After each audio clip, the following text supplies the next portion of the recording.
Okey, Assalamualaikum warahmatullahi wabarakatuh dan salam sejahtera. Okey, pada video kali ini saya nak membicarakan berkaitan dengan kalau nak publish paper kena bayar. Okey, saya ingin memberi pendapat peribadi saya sebagai seorang pustakawan dan sebagai seorang penyidik.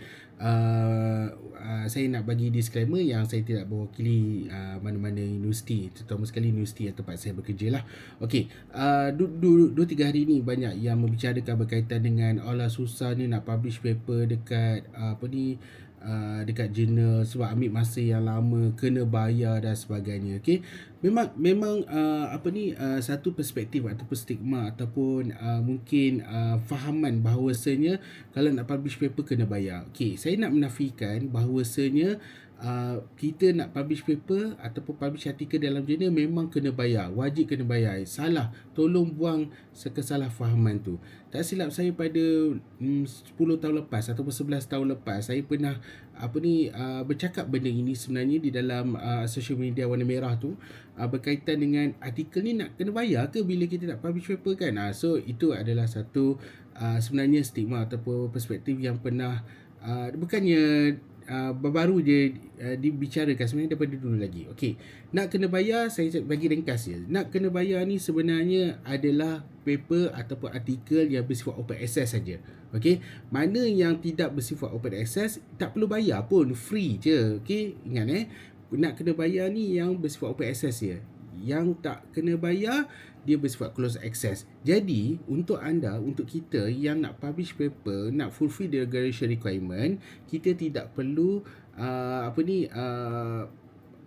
kita ada pilihan lah. Kita ada pilihan yang mana kita nak publish dekat close access ataupun open access. Kalau ada duit, kalau ada orang kata fund, ada tabung dan sebagainya, anda boleh pergi kepada open access sebab dia ada bayaran, dia ada APC, dipanggil article processing charge ataupun fee, yang mana bahasa Melayu dia dipanggil bayaran pemprosesan artikel. Okey, jadi kita ada pilihan dekat situ. Okey, open access ni kan ramai yang mungkin salah faham juga, ramai yang tak tahu dia ada pelbagai jenis. Okey, saya bagi 3 jenis yang utama. Pertama sekali adalah gold, yang kedua dipanggil hybrid, yang ketiga dipanggil diamond. Okey, gold open access ni apa? Okey, gold open access ni adalah jurnal yang bersifatnya adalah sebelum tu tiga-tiga ni ataupun jurnal open access semuanya adalah bersifat free to read. Maknanya orang yang nak baca artikel tu adalah free lah sebab dah bersifat open access. Okey, kita pergi kepada perspektif sebagai penulis. Kita ni sebagai penulis, sebagai author dan sebagainya. Okey,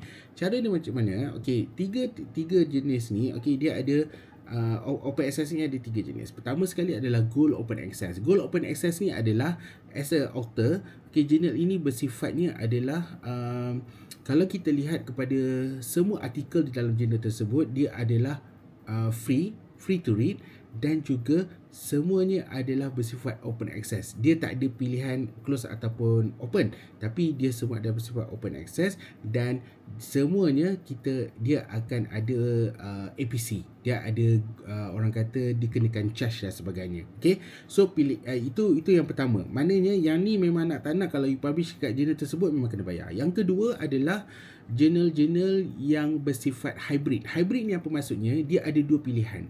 Pertama sekali pilihan yang mana kita pergi kepada close access saja. Close access ataupun subscription base yang mana tidak ada kenakan apa-apa bayaran pun. Dia free. Free untuk publish. Okey. Tapi pilihan yang kedua, dia boleh bagi pilihan pada kita untuk kita open accesskan artikel kita tersebut. Jadi yang tu kena bayar APC.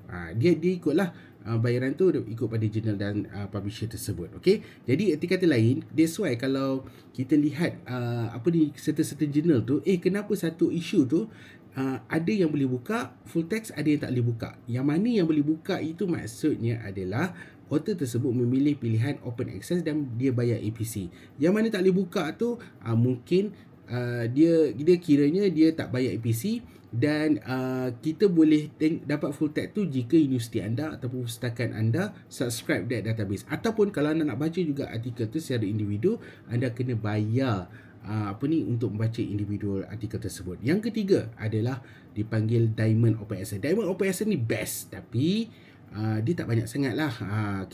Saya pernah ada juga publish 2-3 paper saya di dalam dipanggil Diamond Open Access. Diamond Open Access ni free to read, dan kalau kita as author, kita juga free money to publish. Maknanya tak kena bayar pun, tak kena bayar apa-apa pun. Tapi dia susah sikit lah nak dapat nak masuk ke dalam tu, dan juga dia sebab ramai yang queue lah kan. Dan penerbit untuk jurnal ini kebanyakannya jurnal-jurnal penerbit yang bersifat terbitan oleh universiti ataupun NGO ke, organisasi ke dan sebagainya.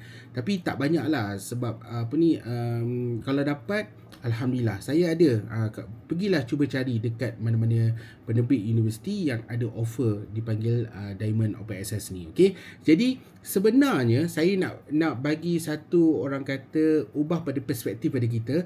Nak publish paper kena bayar. Salah tu sebenarnya. Okey, kita ada pilihan, kalau kita pilih jurnal yang bersifat gold, dia open access dan dia kena bayar. Okey, tapi kalau kita tak boleh nak bayar dekat situ, kita carilah jurnal yang bukan bersifat gold. Okey, kita pergilah jurnal yang bersifat mungkin hybrid, tapi kita pilih pada yang close access dan sebagainya. Okey, so kena faham yang itu supaya kita tidaklah pening, beban dan sebagainya. Yang akhir sekali saya boleh katakan, jangan buat artikel last minute, sebab nanti kita akan ambil masa untuk kita nak publish artikel tersebut. Okey, nanti kita sambung part tu.